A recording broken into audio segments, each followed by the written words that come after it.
Hello, bienvenue dans cette vidéo où je vais te parler du problème de peau de la coupe rose et les rougeurs qu'on peut avoir soit en étant adolescente ou soit en étant même adulte ou même en étant bébé. Ça fait possible de le soigner de façon naturelle. Il se trouve que moi personnellement je voulais parler de mon expérience parce que quand j'étais adolescente, quand j'étais petite jusqu'à mon adolescence, jusqu'à à peu près 18 ans, quelque chose comme ça, j'avais tendance à avoir des plaques rouges sur le visage, qui s'intensifiaient en fonction du chaud et du froid que je vivais et des émotions. Donc c'est assez pénible parce que dès que je vivais une émotion, dès que j'avais chaud, tout ça, j'avais la peau qui bouillonnait, et, ça se voyait, je devenais toute rouge et on me disait, c'était très embêtant. Maintenant, c'est un truc qui me complexe absolument plus parce que c'est terminé depuis longtemps. J'ai réussi à régler le problème. Et je sais que beaucoup de personnes vont se reconnaître. Et pour autant, quand on va chez des dermatologues, les dermatologues fournissent des produits souvent très chers, très coûteux, qui ont plein de produits chimiques et qui pour autant ne sont pas spécialement efficaces.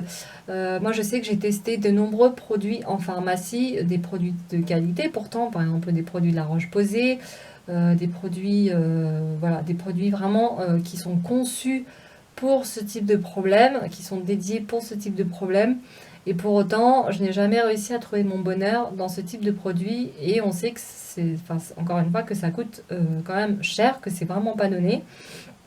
Donc du coup, je voulais te partager mon expérience pour te montrer qu'on peut très bien avoir une très belle peau en restant naturel, sans avoir besoin de se maquiller, de se tartiner de fond de teint, de se recouvrir de plein de trucs pour être belle naturellement. Tu peux tout à fait donc être belle et avoir une belle peau naturellement tout en utilisant des produits naturels qui prennent soin de ta peau.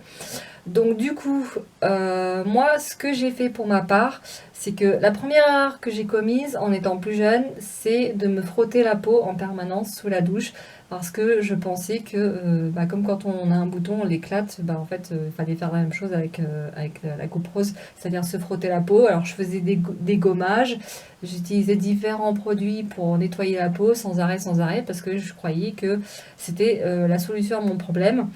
Et en fait, jusqu'à ce que je me rende compte que en fait, fallait faire tout l'inverse, que un problème de coupe rose, c'est souvent une peau qui est mal menée, une peau qui est mal traitée, même si on n'en a pas conscience, que ça soit de façon alimentaire, que ce soit par l'hygiène de vie ou que ce soit donc par le stress, etc., etc. L'hygiène de vie, des soins mal adaptés, une nourriture mal adaptée, etc. Si en plus on n'utilise pas des crèmes bien adaptées, ça peut avoir des conséquences désastreuses sur notre peau. Donc moi j'ai eu ce problème encore une fois pendant très longtemps que j'ai réussi à résoudre. Aujourd'hui je me plains vraiment pas de ma peau et je ne me maquille pas du tout, quasiment. Je me maquille juste les yeux un petit peu parce que j'aime bien mettre une petite touche féminine pour garder ma féminité, mais c'est tout. En soi, je n'ai pas besoin de maquillage. Enfin, j'en ressens pas le besoin pour me sentir bien.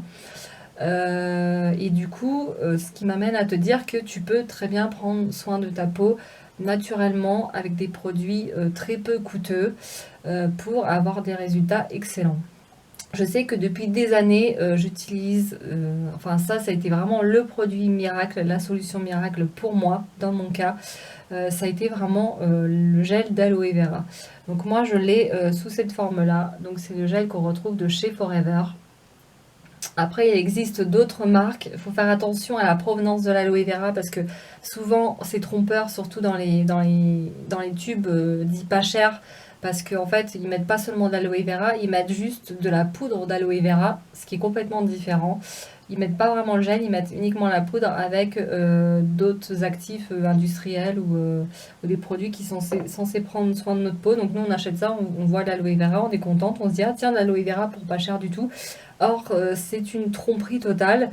Pour avoir un produit de bonne qualité en aloe vera, il faut quand même mettre le prix. Moi, je sais que je paye ce tube une vingtaine d'euros en moyenne, hein, grosso modo. Mais par contre, c'est un truc qui me dure, je crois que ça me fait entre 6 mois et 1 an. Voilà, donc pour dire un peu l'efficacité du produit. Donc c'est tout à fait possible de soigner sa peau naturellement sans que ça vous coûte une blinde.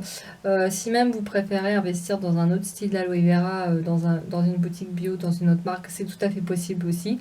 Donc moi, pour parler un petit peu de ma routine, comment j'ai fait? Et ben tout simplement, j'ai transformé intégralement ma routine. Avant, j'utilisais des produits du commerce, par exemple des produits Mixa, Nivea et compagnie. Et je me suis aperçue que ma peau détestait ce type de produit et que ça engendrait des rougeurs et enfin voilà, tout ce que ma peau n'aime pas. Donc plutôt que de me lamenter en me disant bah c'est comme ça, je suis obligée de subir le truc, j'ai pas le choix, etc. euh, et de me forcer à faire à supporter, à avoir ce genre de choses.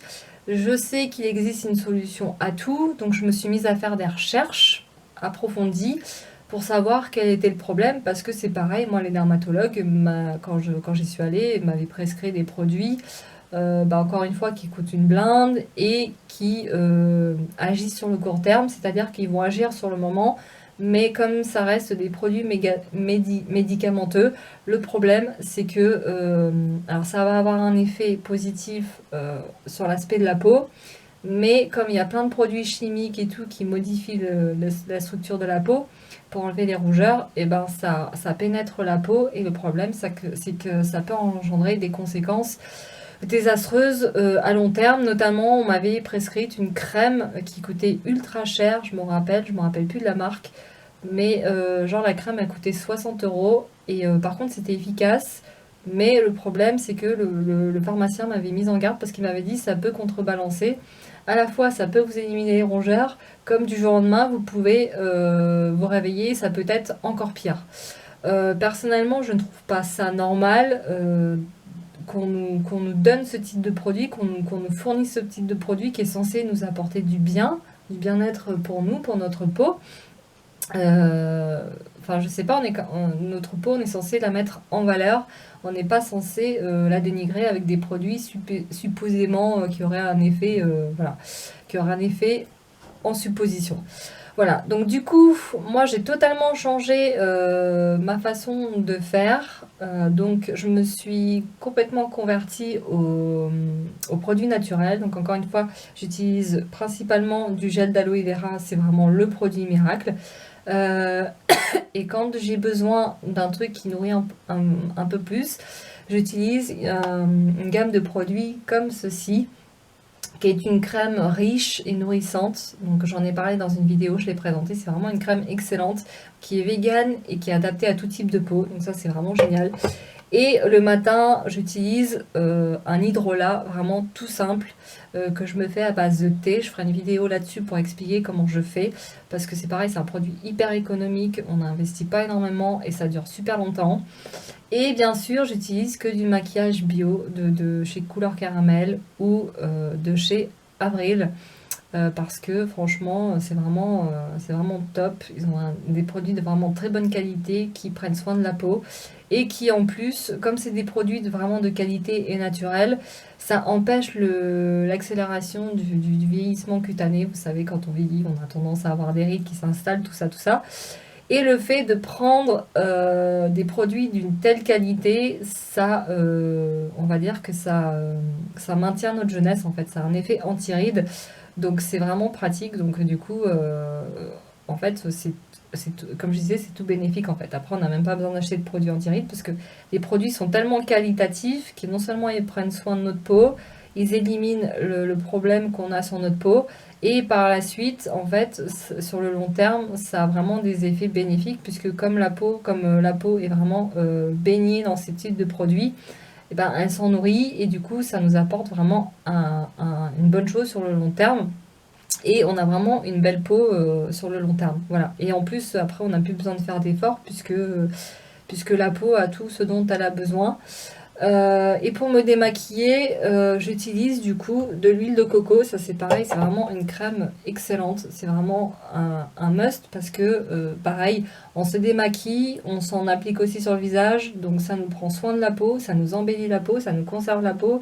Et ça nous permet aussi d'avoir un effet jeune pour les personnes qui sont un peu plus âgées. Quand on a un défaut sur le visage, par exemple, qu'on a tendance à avoir des boutons ou de l'acné, enfin c'est pareil, mais ou, enfin, peu importe le problème de peau, on a tendance à vouloir le camoufler avec du maquillage parce que c'est ce que nous inculque la société. On nous dit mets plus de fond de teint, mets plus de poudre, mets plus de patati patata. Moi, je vois des youtubeuses qui se tartinent la tronche de maquillage et tout. Après, elles font ce qu'elles veulent, hein. Franchement, si elles se sentent bien comme ça, tant mieux pour elles.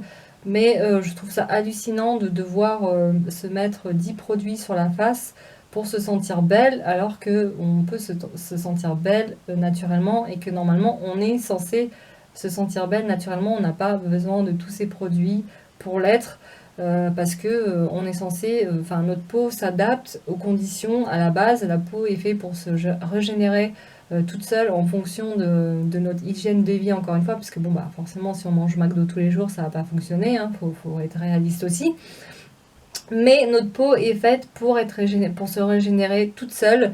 Et la seule chose qu'on a besoin normalement c'est d'apporter du bien-être à notre corps à travers l'alimentation et à travers l'hydratation.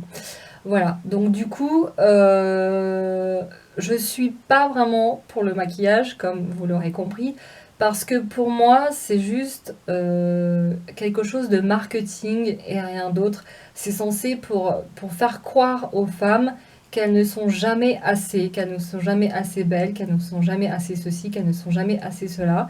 Ce qui est un bien gros mensonge dans notre société, et bien sûr, c'est fait pour pousser les gens à consommer toujours plus, puisque si on trouve qu'on n'a pas assez ci, on n'a pas assez ça, on va forcément acheter quelque chose pour le combler derrière. Si on trouve qu'on n'a pas une assez belle peau, on va acheter le produit qui va faire que notre peau va être plus belle. Si on trouve qu'on n'a pas assez, je sais pas moi, qu'on a trop de défauts sur le visage, trop d'imperfections, on va être amené à consommer plus de fond de teint, plus de poudre, etc. etc. Ce qui est totalement faux, puisque en fait, ces produits vont être très onéreux. On va dépenser énormément de thunes pour rien, franchement. Et comme je disais, il n'y a pas besoin. Enfin, pour moi, tout ça, c'est juste un attrape-nigo et, euh, et voilà. Et des purs produits de consommation parce qu'on n'est pas censé mettre tout ça sur notre visage, surtout qu'on nous inculque ça dès notre plus jeune âge. Enfin, je sais pas moi, quand je vois des émissions sur le maquillage ou sur ou des nanas qui prétendent donner des conseils sur la mode ou des trucs comme ça, qui nous disent bah il faut te mettre du fond de teint, c'est pas bien si tu te mets pas de fond de teint, c'est pas bien si tu te mets pas tel produit pour recouvrir ta peau. Je trouve ça quand même invraisemblable, sachant que le but quand même du message, c'est de se pousser à s'accepter tel qu'on est et arrêter de propager l'inverse en prétendant qu'on n'est jamais assez, qu'on n'est jamais assez fine, qu'on n'est jamais assez ceci, qu'on n'est jamais assez cela. Or, c'est totalement faux. Je pense que nous sommes toutes, en tant que femmes, parfaites telles que nous sommes. On n'a pas besoin de changer notre physique, on n'a pas besoin de changer quoi que ce soit. Voilà, on est juste invité à s'accepter nous-mêmes tels que nous sommes, peu importe les dires des autres, peu importe le regard des autres, parce que le seul regard qui compte, en fin de compte, c'est le regard qu'on pose sur nous-mêmes. Si nous, on s'accepte tel qu'on est, si on s'accepte, nous, notre corps, notre physique tel qu'il est, sans se préoccuper de l'opinion des autres, c'est le principal. La vie des autres, c'est encore une fois la vie des autres. Voilà, et ça ne doit pas nous influencer, ça ne doit pas nous impacter en aucun cas. Notre seule préoccupation doit être notre propre bien-être par nous-mêmes. Il n'y a pas besoin d'aller se comparer aux autres ou à qui que ce soit, parce que nous sommes toutes uniques, on a toutes notre propre genre, on a notre propre style, etc., etc., et c'est bien suffisant. Donc moi, ce que j'ai envie de vous dire, c'est que prenez soin de vous, apprenez juste à prendre soin de vous de la façon la plus juste et qui vous corresponde à vous, à votre personnalité, à votre propre physique, sans vous comparer et sans aller chercher à être parfaite dans le sens où ça c'est pareil, on nous inculque à vouloir toujours être plus parfaite, mais c'est un objectif qu'on ne peut pas atteindre puisque dans un sens, nous sommes parfaits dans notre imperfection et que la perfection quelque part n'existe pas. On sera toujours imparfait aux yeux de quelqu'un et on sera toujours parfait aux yeux de quelqu'un d'autre. Donc voilà, donc je pense que c'est important vraiment d'apprendre à s'aimer et à s'accepter tel qu'on est, nous-mêmes, et peu importe encore une fois les dires et les réflexions des autres. Voilà, donc j'espère que cette vidéo te sera utile et je te dis à bientôt.